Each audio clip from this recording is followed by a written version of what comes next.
இந்த விஜய் தமிழ்நாட்டுக்கு மட்டும் தான் குரல் கொடுப்பான்னு நினைக்காதீங்க. அப்படி பண்ணாத தவறு புதுச்சேரி மக்களுக்கும் சேர்த்து தான் குரல் கொடுப்பான். அது என்னுடைய கடமையும் கூட. அதனாலதான் இங்க நீங்க ஃபேஸ் பண்ற பிரச்சனைகளை பத்தி இன்னைக்கு நான் பேசுறதுக்காக வந்திருக்கிறேன். அது மட்டும் இல்ல, இந்த புதுச்சேரி கவர்மெண்ட்டை பத்தி நம்ம சொல்லியே ஆகணும். இது டெஃபினட்டா தமிழ்நாட்டில் இருக்கிற மாதிரி நம்ம திமுக கவர்மெண்ட் மாதிரி கிடையவே கிடையாது.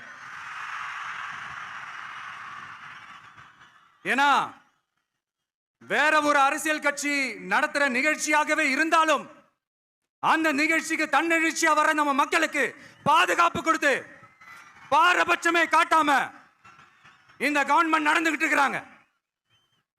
அப்படிப்பட்ட இந்த புதுச்சேரி கவர்மெண்ட்டுக்கும் நம்ம புதுச்சேரி சிஎம் சார் அவர்களுக்கும் இந்த நேரத்தில் என்னுடைய மனப்பூர்வமான நன்றிகளை தெரிவிச்சுக்கிறேன்.